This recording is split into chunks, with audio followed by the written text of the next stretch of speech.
Assalamualaikum warahmatullahi wabarakatuh. Nama saya Agung Widansa dari Universitas Muhammadiyah, jurusan Kesehatan Masyarakat, kelas 2B dengan NIM 171510218.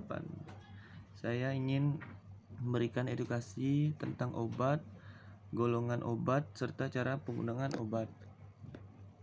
Obat adalah zat apapun yang menyebabkan perubahan fisiologi atau psikologi organisme saat dikonsumsi.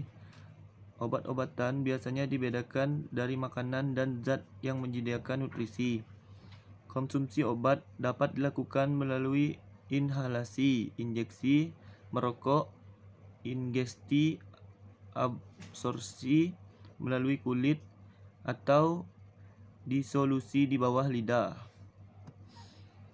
Dalam farmakologi, obat adalah zat kimia. Biasanya struktur kimianya diketahui yang ketika diberikan pada organisme hidup akan menghasilkan efek biologis.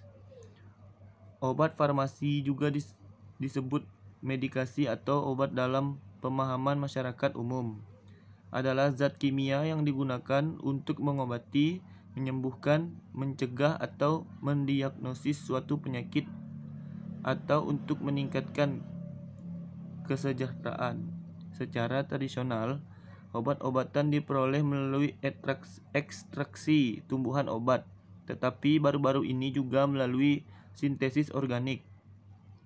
Obat-obatan dalam farmasi dapat digunakan dalam jangka waktu terbatas atau secara teratur untuk gangguan kronis.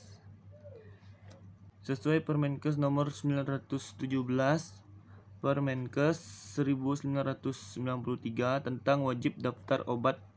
Jadi pada pasal 1 bagian 3 bahwa yang dimaksud dengan golongan obat adalah penggolongan yang dimaksudkan untuk peningkatan keamanan dan ketetapan penggunaan serta pengamanan distribusi yang terdiri dari obat bebas, obat bebas terbatas, obat wajib apotik, obat keras, psikotropika, dan narkotika.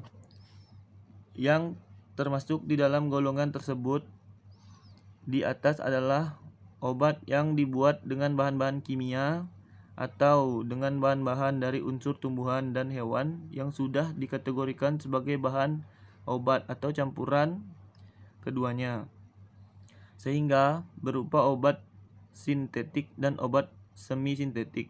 Secara berturut-turut, obat herbal atau tradisional tidak termasuk dalam kelompok ini. Penggolongan obat berdasarkan penandaan pada kemasan obat terdiri atas 1. Obat bebas. Obat bebas dapat dibeli bebas tanpa resep dokter dan dapat dibeli di apotik dan toko obat berizin untuk mengatasi problem ringan yang bersifat non-spesifik. Obat bebas relatif paling aman. Boleh digunakan untuk menangani penyakit-penyakit simptomatis ringan yang banyak diderita masyarakat luas, yang penanganannya dapat dilakukan sendiri oleh penderita. 2. Obat bebas terbatas.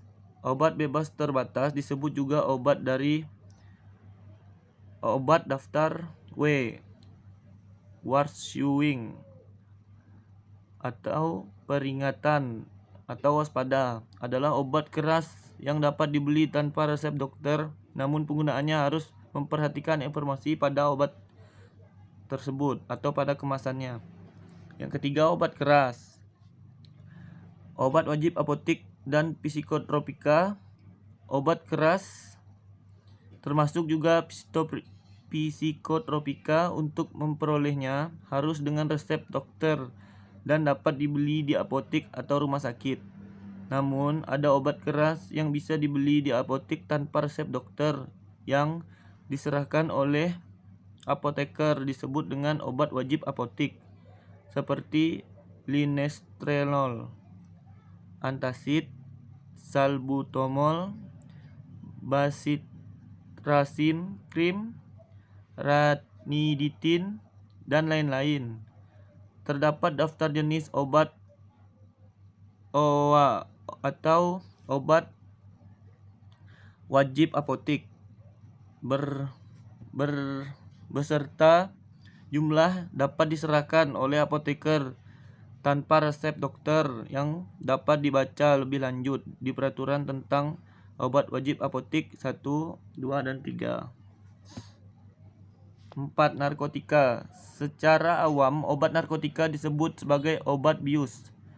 Hal ini karena dalam bidang kedokteran, obat-obatan narkotika umum digunakan sebagai anestesi, obat bius, dan analgetik, obat penghilang rasa nyeri.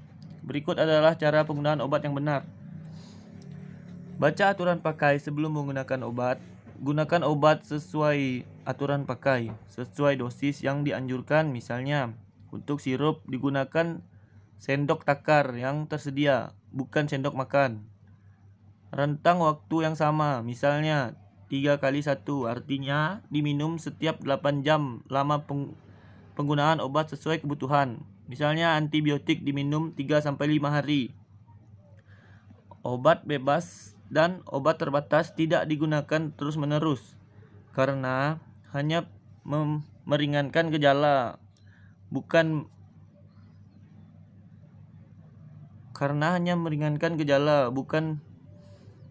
penyebab penyakit. Jika sakit berlanjut, hubungi dokter. Hentikan penggunaan obat jika timbul efek yang tidak diinginkan. Segera ke fasilitas kesehatan terdekat. Tidak menggunakan obat orang lain. Meskipun gejala penyakitnya sama, tanyakan ke apoteker untuk mendapatkan informasi penggunaan obat yang lebih lengkap. Akhirnya, sebelum meminum obat, periksa terlebih dahulu tanggal kadaluarsa obat dan pastikan obat dalam keadaan baik. Tidak terjadi perubahan fisik, baik bentuk maupun rasa. Obat sirup yang telah dibuka, antibiotik sirup kering, hanya dapat dikonsumsi seminggu setelah botol dibuka. Untuk obat mata yang tidak ada pengawet dan sebaiknya digunakan dalam waktu 3 hari. Yang lainnya dapat digunakan dalam 1 bulan. Simpan obat sesuai dengan suhu penyimpanan obat dan buang obat dengan benar. Dengan cara hancurkan terlebih dahulu isi obat dalam kemasan. Buang larutan sirup obat dalam botol agar obat tidak dapat disalahgunakan. Sekian penjelasan saya tentang obat. Assalamualaikum warahmatullahi wabarakatuh.